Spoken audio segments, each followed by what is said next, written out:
Film की शुरुआत बच्चों के एक शो से होती है, जहां एक बंदर शो के मुख्य किरदार के तौर पर परफॉर्म किया करता था। लेकिन एक दिन अचानक उसके साथ कुछ ऐसा होता है कि वह अपना मासूम स्वभाव खो देता है और उसके अंदर का जंगली जानवर बाहर आ जाता है और वह सेट पर मौजूद हर किसी पर बेरहमी से हमला कर देता है। एक बच्चा अपनी जान बचाने के लिए एक मेज के नीचे छिप जाता है। बंदर उसे देख लेता है और उस डरे हुए बच्चे की तरफ बढ़ने लगता है, जो कि बहुत ज्यादा सहमा हुआ है। लेकिन बच्चे को देखते ही बंदर शांत हो जाता है, बच्चे के साथ फिस्ट बम्प करता है और वहां से चला जाता है। उस दिन के बाद वह शो बंद हो जाता है और कई साल बीत जाते हैं।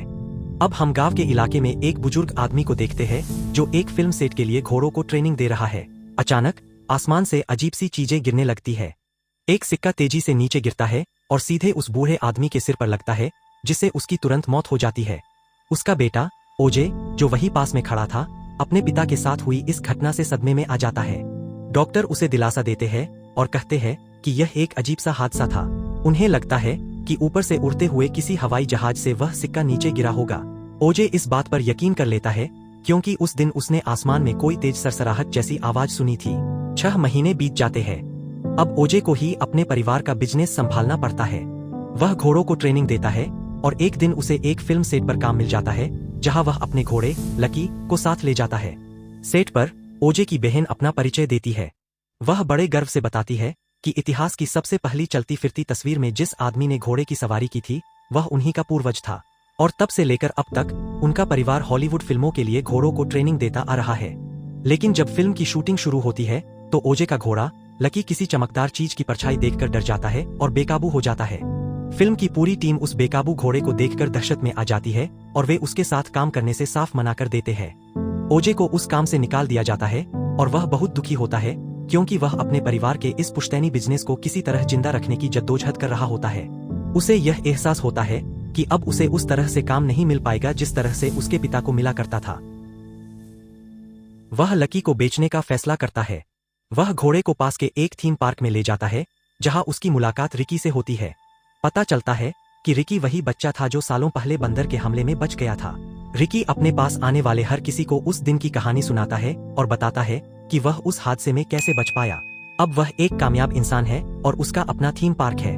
वह ओजे से कहता है, मैं तुम्हारे घोड़ों का पूरा अस्तबल खरीद सकता हूँ, लेकिन ओजे सिर्फ एक घोड़ा बेचना चाहता है, इसलिए वह वहां से चला जाता है। हालांकि ओजे की बहन पैसे के लिए उस रैंच को बेचना चाहती थी।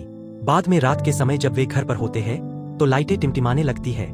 उन्हें बाहर से एक डरावनी आवाज सुनाई देती है। घोड़ों में से एक घोड़ा अपनी जगह से छूटकर भाग जाता है।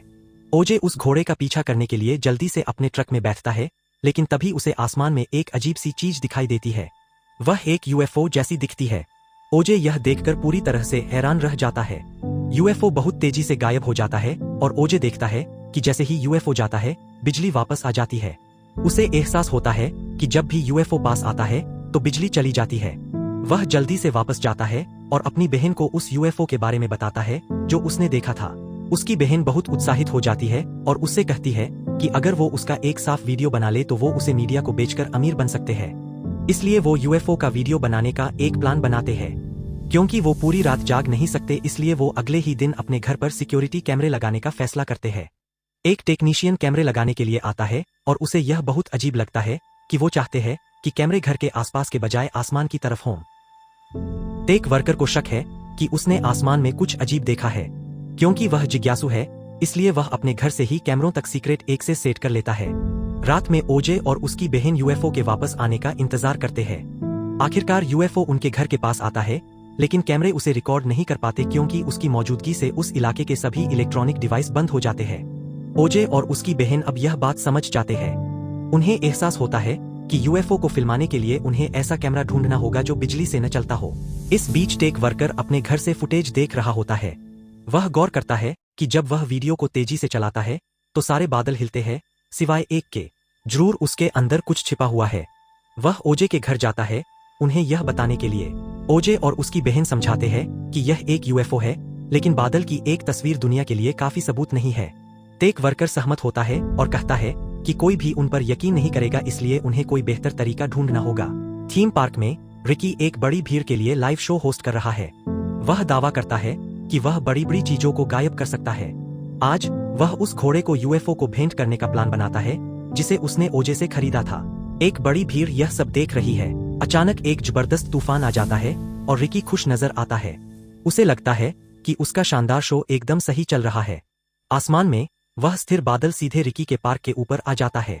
फिर एक बहुत बड़ी बवंडर जैसी ताकत नीचे आती है और रिकी, भीड़ और घोड़े को ऊपर खींच लेती है। सबसे बड़ा ट्विस्ट यह है कि वह यूएफओ कोई स्पेसशिप नहीं, बल्कि एक जिंदा, बहुत बड़ा एलियन मॉन्स्टर है। यह जिंदा रहने के लिए जानवरों और इंसानों को खाता है। रिकी इस जीव के बारे में जानता था और उसे लगा कि वह इसे घोड़े खिलाकर पालतू बना सकता है। भीड़ में मौजूद लोगों को लगा कि यह बस एक जादू का खेल है, लेकिन वह भूखा एलियन बेकाबू हो जाता है और रिकी और उसके दर्शकों को निगल जाता है। बाकी बचे लोग अपनी जान बचाने के लिए भागते हैं। शाम होते होते थीम पार्क पूरी तरह से खाली हो जाता है। जब ओजे अपने घोड़े को ढूंढते हुए वहां आता है तो वह एलियन वहीं ऊपर मंडरा रहा होता है। जैसे ही वह ओजे को देखता है, वह तेजी से उसकी तरफ लपकता है। ओजे बचने के लिए एक छोटी सी छत के नीचे छिप जाता है, लेकिन उसका सिर जोर से टकराता है और वह बेहोश हो जाता है। एलियन उसे अंदर नहीं देख पाता, इसलिए वह वहां से चला जाता है। बाद में जब ओजे होश में आता है तो वह तेजी से गाड़ी चलाकर वहां से निकल जाता है। रास्ते में वह अपनी बहन को फोन करता है और कहता है वह यूएफओ कोई जहाज नहीं है, वह एक बहुत बड़ा उड़ने वाला शिकारी जीव है जो जानवरों और इंसानों को खाता है। वह उसे चेतावनी देता है कि उसने पार्क में मौजूद लोगों को खा लिया है और अब वह उसका शिकार करने की कोशिश कर रहा है। वह कहता है कि वह तेजी से घर आ रहा है। जैसे ही वह फोन काटता है, उसकी बहन बाहर एक डरावनी आवाज सुनती है। वह एलियन अब ठीक उनके घर के ऊपर मंडरा रहा होता है। वह उस पर हमला नहीं करता, बल्कि उनकी छत पर चीजें फेंकना शुरू कर देता है।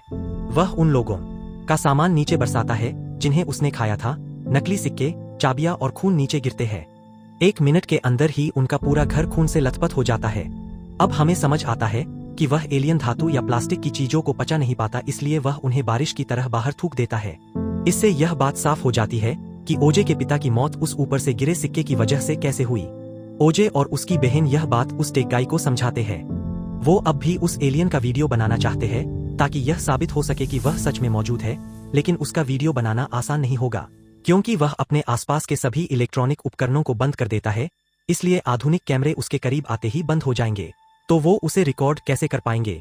टेक एक्सपर्ट उन्हें एक मशहूर वाइल्ड लाइफ फोटोग्राफर से मिलवाता है। इस आदमी के पास एक खास फिल्म कैमरा है जो बैटरी से नहीं चलता, यह हाथ से घुमाकर चलता है। वो उससे मदद मांगते हैं, लेकिन वह पूछता है कि उन्हें इसकी जरूरत क्यों है। जब वो उसे उस मॉन्स्टर के बारे में सच बताते हैं तो वह उनकी इस अजीबोगरीब कहानी पर यकीन नहीं करता और उन्हें वहां से चले जाने को कह देता है। उसी रात बाद में जब वह न्यूज देख रहा होता है तो उसे थीम पार्क में हुई एक अजीबोगरीब घटना के बारे में एक रिपोर्ट दिखाई देती है जहां दर्जनों लोग बिना कोई निशान छोड़े गायब हो गए थे। यह समझते हुए कि ओजे और उसकी बहन सच कह रहे थे, फोटोग्राफर बहुत उत्साहित हो जाता है। उसे चुनौतियां पसंद है, इसलिए वह ओजे की टीम में शामिल होने का फैसला करता है। वह अपना खास कैमरा उनके रेंच पर लाता है और वो घर के पास एक जाल बिछाते हैं। यह जानते हुए कि एलियन आसपास ही है, वो कई हवा से फूलने वाले ट्यूबमैन लगा देते हैं।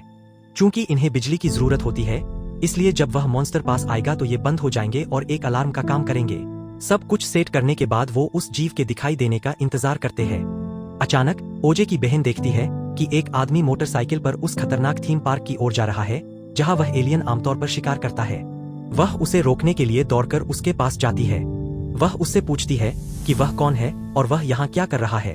वह आदमी बताता है कि वह एक न्यूज रिपोर्टर है जो थीम पार्क में लापता हुए लोगों के बारे में जांच पड़ताल करने की कोशिश कर रहा है। वह उसे चेतावनी देती है कि वह आगे न जाए क्योंकि वहां जाना जानलेवा हो सकता है, लेकिन रिपोर्टर उसकी चेतावनी को नजरअंदाज कर देता है और अपनी बाइक पर सवार होकर चला जाता है। अचानक उसकी बाइक का इंजन बंद हो जाता है और वह जमीन पर गिर पड़ता है। बाइक रुक जाती है क्योंकि वह एलियन ठीक उनके ऊपर होता है। ओजे उस आदमी को गिरते हुए देखता है और समझ जाता है कि रिपोर्टर बहुत बड़े खतरे में है। अगर वह वहीं रुका रहा तो वह एलियन उसे अपने अंदर खींच लेगा। ओजे उस घायल आदमी को बचाने के लिए अपना घोड़ा दौड़ाता है, लेकिन तब तक बहुत देर हो चुकी होती है। वह एलियन उस रिपोर्टर को खा जाता है। इसी बीच पास की ही एक पहाड़ी पर एक वाइल्ड लाइफ फोटोग्राफर अपने खास कैमरे से इस पूरे हमले की फिल्म बना रहा होता है। उसे कुछ जबरदस्त फुटेज मिल जाता है, लेकिन वह एलियन के अंदर का एक ऐसा शॉट लेने की धुन में पागल हो जाता है जिसे लेना नामुमकिन है। इसलिए वह सीधे उस राक्षस के नीचे चला जाता है। उसे इस बात का जरा भी अंदाजा नहीं होता कि उस एलियन की खींचने की ताकत असल में कितनी ज्यादा है। वह जीव उस फोटोग्राफर को भी अपने अंदर खींच लेता है। अब वह भी मर चुका है और अब ओजे, उसकी बहन और वह टेक गाई ही अकेले लड़ने के लिए बचे हैं। वह गुस्से से भरा एलियन अपने शरीर को एक विशाल पैराशूट जैसा आकार दे देता है और ओजे की बहन का पीछा करने लगता है।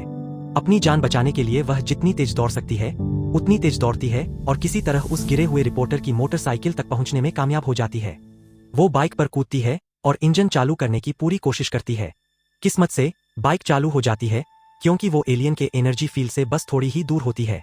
वो तेजी से बाइक चलाकर उस सुनसान थीम पार्क में घुस जाती है और एक बहुत बड़े गुब्बारे वाले मैस्कॉट को खोल देती है जिससे वो आसमान में उड़ जाता है। एलियन उस बड़े गुब्बारे को अपना खाना समझ लेता है। वो उड़कर उस गुब्बारे के पास जाता है और उसे पूरा का पूरा निगल जाता है। जब वो मॉन्स्टर उस बड़े गुब्बारे को खाने में व्यस्त होता है तो ओजे की बहन थीम पार्क के पुराने एनालॉग कैमरे का इस्तेमाल करके उसकी एक फोटो खींच लेती है। ये काम कर जाता है क्योंकि ये एक हाथ से घुमाकर चालू होने वाला कैमरा है। आसमान की तरफ देखते हुए वो आखिरकार उस जीव की एकदम साफ तस्वीर खींच लेती है। अचानक एलियन के पेट के अंदर वो बड़ा गुब्बारा फट जाता है जिससे बहुत ज्यादा दबाव वाली गैस बाहर निकलती है। इस जबरदस्त दबाव की वजह से एक बहुत बड़ा धमाका होता है और एलियन उसकी आंखों के ठीक सामने फटकर बिखर जाता है और वो मॉन्स्टर हमेशा के लिए मर जाता है। वो राहत की सांस लेती है और जमीन पर बैठ जाती है, पूरी तरह से थक चुकी होती है। कोहरे के बीच से वह अपने भाई ओजे को उसके घोड़े पर देखती है। वो जिंदा और सुरक्षित है। भले ही उन्हें इतनी मुश्किलों का सामना करना पड़ा था लेकिन उनका मिशन पूरा हो चुका था। आखिरकार उनके पास उस एलियन की एकदम सही तस्वीर थी जो उन्हें शोहरत और दौलत दिलाएगी। यह फिल्म भाई बहन की जीत के साथ खत्म होती है।